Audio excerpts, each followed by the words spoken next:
My family mocked my career for years, so I quietly bought their company, took over completely, and fired them in front of everyone at my sister's wedding. I never imagined I'd find myself at a crossroads like this, but life has a funny way of circling back around.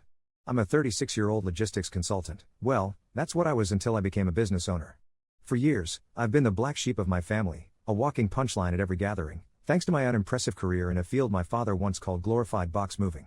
Let me give you some backstory. My father, Edward, is a man who values legacy above all else. He built a successful manufacturing company from the ground up, one that's practically a household name in construction. My older brother, Scott, has always been the golden child, the heir to the throne. Then there's my younger sister, Laura, the family's PR darling, who could charm the press and make even the most scandalous headlines disappear. And then, of course, there's me. To my father, I'm the failure who veered off course to push papers and play with shipping routes, as he so eloquently put it. It didn't matter that my consulting work streamlined operations and saved corporations millions. To them, I wasn't part of the family business. I didn't deserve a seat at the table, both figuratively and literally. The family gatherings were the worst. Every joke, every jab about how I was the delivery guy hurt more than I'd ever admit. But I kept my head down, focused on my work, and slowly climbed the ladder of my industry. As my career grew, so did the chasm between me and my family. Every time I brought up an achievement, a successful project, a new client, they'd find a way to dismiss it. "That's cute," my father would say, as if my accomplishments were kindergarten art projects. My siblings were no better. Scott would smirk and ask if I'd ever consider coming back to real work. And Laura? She was too busy living her glamorous life to even pretend to care. I told myself it didn't matter. I loved my work. I was building something on my own terms. But the truth? It did matter. I wanted their approval, maybe not their love, but at least their respect. Instead, I got nothing but contempt. The last straw came 2 years ago, at Laura's engagement party, when my father, in front of everyone, declared, "Well, at least we have Scott to carry on the family name." That was the moment I decided I wasn't going to prove myself to them anymore. I was going to prove it to myself. A few years back, during a slow period in his business, my father made what he thought was a genius financial maneuver. He sold a majority stake in his company to a private equity firm. The cash infusion allowed him to shore up operations, and he retained his position as CEO, believing he was still firmly in control. "They need me," he said smugly whenever anyone asked. "The suits don't know how to run a real company." For a while, it seemed like he'd outsmarted the system. He continued to run things as he always had, stubbornly, and with an unshakable belief in his own infallibility. What he refused to acknowledge was that he no longer owned the company. While he was in the driver's seat, someone else now owned the car. And they were watching. My career path had taken me far from my father's world, but ironically, our industries weren't entirely separate. Over the years, my logistics firm had become one of the most respected in the business, managing supply chains for large corporations, including clients in construction and manufacturing. Along the way, I'd cultivated a professional relationship with several private equity firms, often acquiring smaller companies they wanted to offload or partnering with them on investments. That's why it wasn't unusual when an old contact from one of these firms reached out about a new opportunity. "We're looking to sell a majority stake in a manufacturing firm," he said, his tone casual. "It's struggling a bit under its current leadership, but the fundamentals are solid. Thought you might be interested." This wasn't the first time they'd brought me a deal, and I trusted their instincts. They knew I wasn't afraid of a challenge, especially if the numbers added up. I agreed to review the financials and set aside the next evening to dig into the details. When the email came through with the company's name, I barely glanced at it. I was more interested in the balance sheets, market position, and growth potential. It wasn't until I saw the detailed reports that it hit me like a freight train. The company was my father's. At first, I thought it was a coincidence, maybe just a business with a similar name. But the address on the documents confirmed it. This was the family business, the empire I'd grown up watching from the sidelines, the one that had excluded me for decades. The irony wasn't lost on me. My father's company, the source of so much mockery and division, was now a distressed asset being quietly shopped around. And the firm didn't even know it was my family's business. I almost laughed. Almost. But as I worked through the numbers, something became clear. This wasn't just an opportunity for revenge. The company had potential. Its infrastructure could seamlessly integrate with my logistics firm, creating a powerhouse in the supply chain. There was untapped value here, and with the right leadership, mine, it could thrive. Still, I hesitated. Was it worth diving into the mess I'd left behind? Before I could make a decision, I found myself reluctantly attending my sister's engagement party. I debated skipping it, but guilt and a sense of curiosity won out. It had been years since I'd seen most of my family, and despite everything, there was a part of me that wanted to see how they were doing. The event was as extravagant as I'd expected, an upscale venue, a live band, and enough champagne to drown a small village. My sister looked radiant, basking in the attention and adoration of the crowd. As for me, I was relegated to the outskirts of the event, seated at a table with distant relatives and family friends I barely remembered. It was clear I was still considered an outsider. Throughout the night, my father and brother couldn't resist taking jabs at me. "So," my father said loudly during a lull in the music, "still playing delivery boy? How's that working out for you?" My brother chimed in, laughing. "Probably doing okay. Maybe one day you'll even be able to afford a suit like this." I bit my tongue and forced a smile. What they didn't know, what none of them knew, was that my company's revenue dwarfed my father's. His empire, the one they all clung to so tightly, was a shadow of what it once was, while I'd quietly built something far greater. As the evening wore on, the barbs continued, and I kept my composure. I was used to this routine by now. But the last straw came when my father, drunk on expensive whiskey, raised a toast. "To family," he declared. "And to those of us who make something of ourselves. Let's hope the rest catch up someday." I didn't say a word. I simply raised my glass, downed the champagne, and left. By the time I got home, I'd made up my mind. This wasn't about revenge, it was about business. The company fit perfectly into my portfolio, and the potential for growth was undeniable. My father's insults were the final push, a reminder that no matter how much I succeeded, they'd never see it. The next morning, I called my contact at the private equity firm. "I'm interested," I said. "Let's make it happen." It didn't take long for the deal to close. Within weeks, the majority stake of my father's company was officially mine.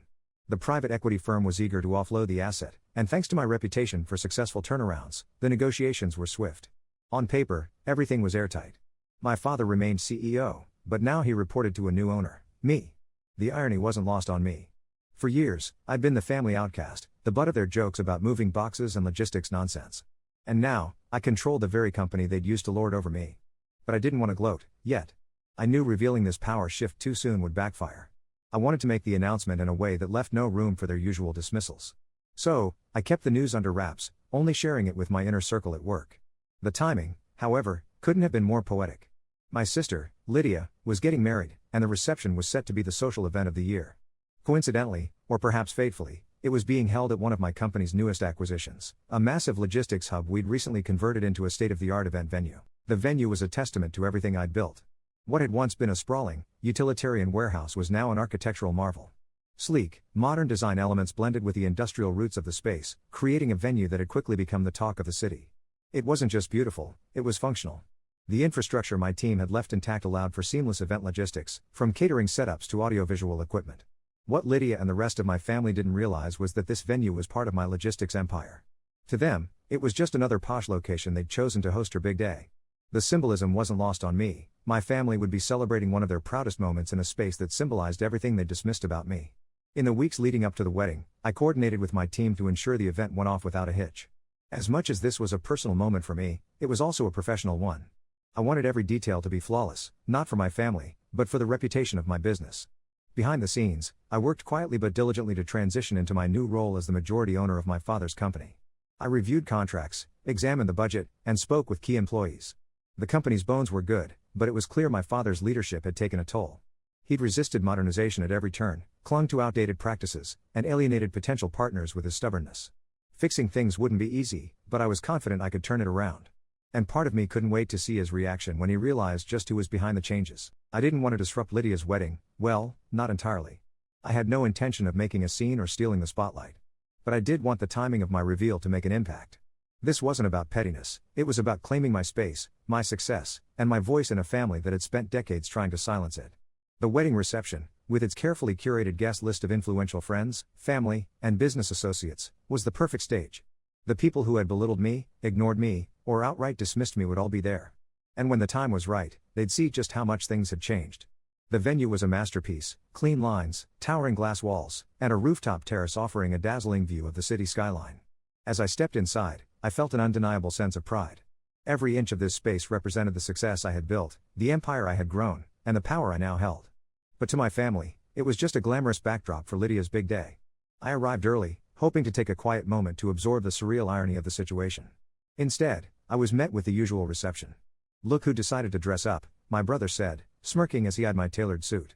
"Did you rent that, or did you finally splurge with one of your box-moving paychecks?" I chuckled, refusing to give him the reaction he wanted. "Wouldn't you like to know?" My father, drink in hand, joined in. "You've got guts, showing up here. This kind of crowd might be out of your league." He grinned, the same smug, patronizing expression I'd grown used to. "Still pretending to play businessman, are you? Let me know when you're ready to grow up and get a real job." I smiled back, calm and measured. "Oh, I think I've found a job that suits me just fine." They didn't get it. Not yet. As the night unfolded, I stayed in the shadows, mingling politely and dodging more veiled insults. The speeches were the highlight of the evening, a parade of saccharine tributes and anecdotes about Lydia and her new husband. My sister radiated joy, and I couldn't help but feel a pang of guilt for what was about to happen. But then I remembered the years of ridicule, exclusion, and dismissal, and the guilt quickly dissolved. My father was the final speaker. He took the microphone with his usual air of authority, standing tall as if the world itself revolved around him. "Ladies and gentlemen," he began, his voice booming, "I want to thank you all for coming tonight to celebrate Lydia and her new chapter. Family has always been the cornerstone of everything we do. Our family, as you all know, has built something special, something enduring. A legacy that I am proud to say will carry on for generations." The applause was polite but enthusiastic. He smiled, soaking it in. "That was my cue." "Funny you should say that," I called out, stepping into the spotlight. My voice was calm, but it cut through the room like a knife. The crowd turned toward me, the murmurs starting immediately. My father frowned, clearly annoyed. "What are you doing?" I smiled, taking my time to reach the microphone. "Since we're talking about the family legacy," I said, turning to face the room, "there's something I'd like to share. As of last month, that legacy belongs to me." The room fell into stunned silence. "What the hell are you talking about?" my father demanded, his voice tight with disbelief. I reached into my jacket and pulled out the papers, holding them up for everyone to see. "I bought the company. The private equity firm sold me their shares. I'm the majority owner now." He snatched the documents from my hand, his face draining of color as he skimmed the contents. This can't be right," he stammered. "Oh, it's right," I said, my tone steady. "And while we're being honest, I should also let you know that I've made some decisions about the future of the company. Effective immediately, you're no longer CEO. Consider this your formal notice of termination." Gasps rippled through the crowd. Lydia stood frozen, her expression a mix of shock and disbelief. "You can't do this," she shrieked, stepping toward me. I turned to her, smiling coolly. "Actually, I can. And I have." My father's hands trembled as he clutched the paperwork. "You've ruined everything," he hissed, his voice barely audible. "No," I said, meeting his eyes. "I saved it. You just didn't realize it needed saving." Turning back to the microphone, I addressed the crowd one last time. "Thank you all for coming. I hope you enjoy the rest of the evening, but this rooftop is now private property. My property. So, if you'll excuse me, I think it's time for you all to leave." The silence was deafening. Slowly, one by one, the guests began to shuffle out, murmuring among themselves as they cast incredulous glances my way. My father stood rooted in place, his face a mask of fury and humiliation. Lydia tried to speak, but I didn't hear her. I turned and walked to the edge of the rooftop, looking out over the city. The weight of the moment settled over me. For the first time, I wasn't the outsider in my own family's story. I was the one writing it. I didn't look back as they shuffled out, their heads low and their voices hushed. For years, they had treated me as less than nothing, a perpetual outsider, a failure in their eyes, someone unworthy of their respect or acknowledgement. Now, they couldn't even summon the courage to look me in the eye. Taking control of the company wasn't just about revenge. It was about vision, potential, and doing what my father never could, modernizing it, unlocking its true value, and securing its future. Since the takeover, I've done just that. The business is thriving in ways they never imagined. But kicking them out at that wedding? That wasn't about the company.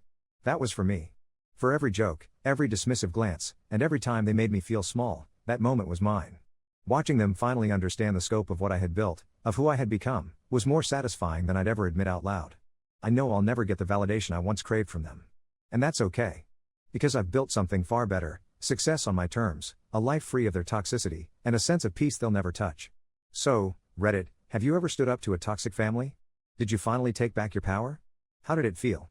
Let me know in the comments. Update: Hey everyone, I wasn't planning on posting an update, but a lot of you have been asking what happened after the wedding and if my family ever tried to reach out, so here it is. It's been several months since the wedding and the dramatic reveal that left my family reeling. I'd moved on, or so I thought, pouring my energy into the company and seeing results I could have only dreamed of. The business was thriving, with new contracts signed, outdated practices replaced, and even some former employees returning under my leadership. Life was good, and for the first time, I felt fully in control of my own story. Then, out of nowhere, I received an email from Lydia. Her message was short and surprisingly polite. She wanted to meet and clear the air. She said the family had been reflecting on everything and thought it was time to mend fences. At first, I ignored it. I didn't trust their motives and wasn't eager to reopen old wounds. But the curiosity gnawed at me. Were they genuinely sorry, or was there something more to this sudden change of heart? After much deliberation, I agreed to a neutral meeting. We met at a cafe, no grand family reunion, just Lydia and me. She started cautiously, acknowledging the tension at the wedding and how the fallout had been difficult for everyone. She talked about our father, how he'd been struggling since losing the company, and how the rest of the family had been feeling the strain of his anger and pride. It wasn't long before her real intent became clear. The family wasn't interested in reconciliation for its own sake, they were looking for something from me. Lydia mentioned their growing financial issues and hinted that our father's pride had driven them into a corner. She brought up how I was in a position to help, given my newfound success, and implied that extending an olive branch might help heal the family. I listened, but as she spoke, a familiar bitterness crept in. Her words weren't laced with outright manipulation, but they carried the same undertones I'd heard all my life, the expectation that I owed them something simply because we were family. I left the meeting with a heavy heart, not because I was conflicted about helping, but because it confirmed what I'd suspected all along. This wasn't about making amends or repairing the years of damage they'd done, it was about what I could offer them now that they were struggling. Since that meeting, I've chosen to keep my distance. I've realized that reconciliation without genuine accountability is hollow, and as much as I'd like to believe they've changed, their actions tell a different story. So now I'm wondering, have you ever dealt with a family like this? How do you balance self-preservation with the hope for something better? Would love to hear your thoughts. Hey, did you love this story? Subscribe and turn on notifications for more.